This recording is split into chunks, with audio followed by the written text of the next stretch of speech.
Istorya lang yan, sir.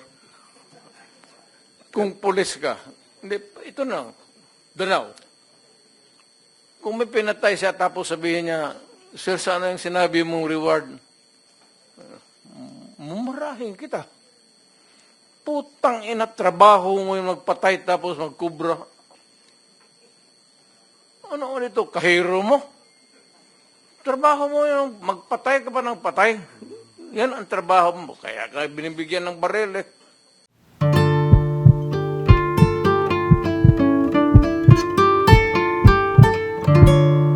Mr. President, one last question from me. I don't know yung mga colleagues ko, meron pa.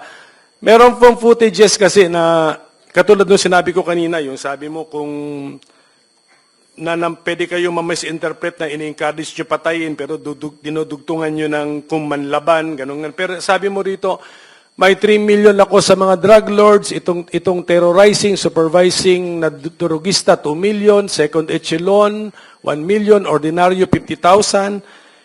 Did you actually fulfill itong mga rewards na sinabi nyo po? Kahit na doon sa pwede nyo sabihin na pasok sa inyong sinabi na napatay mo kasi self-defense. Did you actually give rewards like this, Mr. President? Istorya lang yan, sir. Kung pulis ka, hindi, ito na, Danao. Kung may pinatay siya tapos sabihin niya, sir, sana yung sinabi mong reward? Mumurahin kita. Putang ina, trabaho mo yung magpatay tapos magkubra. Ano ito, kahiro mo? Trabaho mo yung magpatay ka pa ng patay. Yan ang trabaho mo. Kaya binibigyan ng baril eh. Ang ibig kong sabihin, patayin ninyo yung masasamang tao, kriminal. Wala akong sinabi na pumatay kayo ng inosente. Alam nila ng lahat. Yan sila.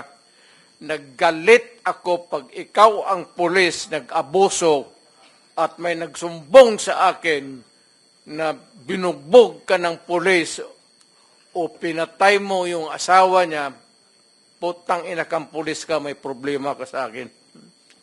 Either maglayas ka, alam nila yan. Pag hindi, maabutan kita. Mr. Chair, just to add to the statement Say, go of ahead. President Duterte. Yung sinasabi-sabi niya na pera, amount na ganito, ang may understanding to that is kasama yan sa fear factor na gusto niyang i-inject doon sa mga kriminal.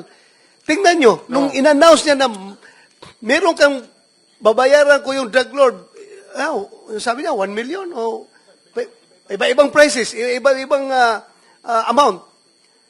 Tingnan mo.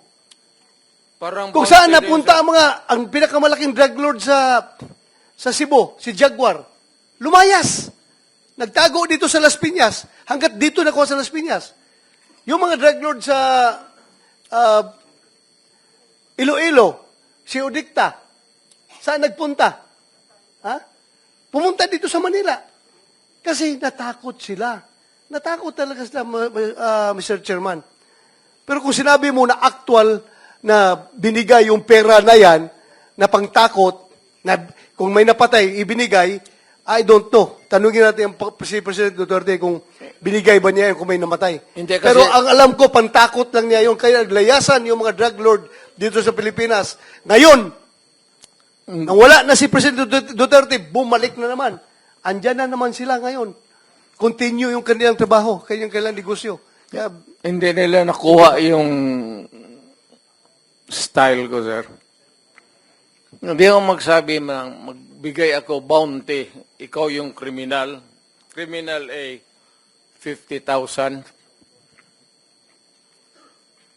Sabihin ko, ang pulis ang bigyan ko, 50,000, sigurado mahuli yan. Kung sabihin mo lang 50,000 doon, wala.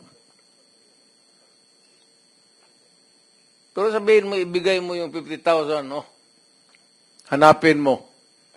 Pag lumaban, patayin mo. Alam nila yan kasi dumaan yan lahat sa akin. Instructor ako sa criminal law, pati criminal procedure. Dumaan yan sila sa akin either sa klase or lecture. Alam nila lahat.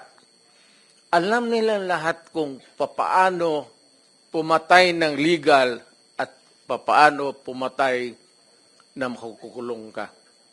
Always in the fulfillment of duty when your life is in danger. Alam nila yan.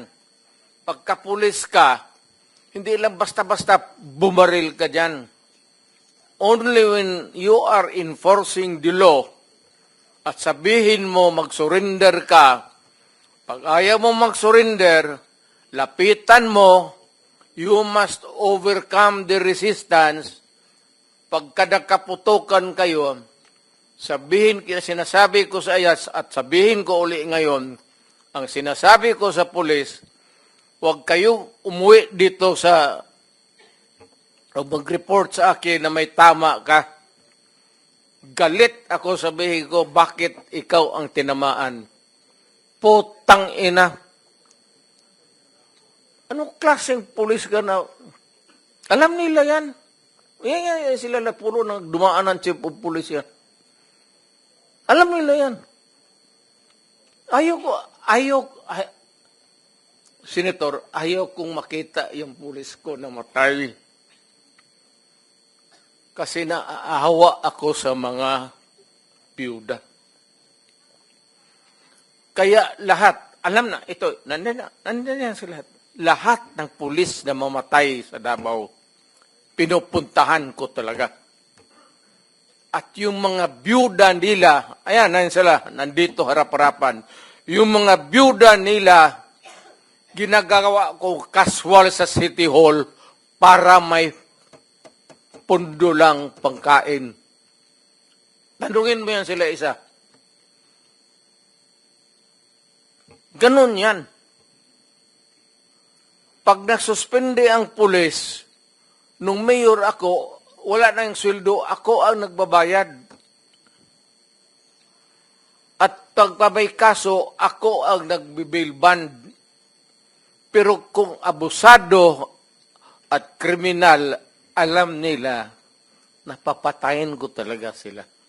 Alam nila yan. Alam ng buong Davao yan. Huwag na tayo bulahan. Hindi ako matapang. Takot rin ako mamatay. Pero may paraan ako.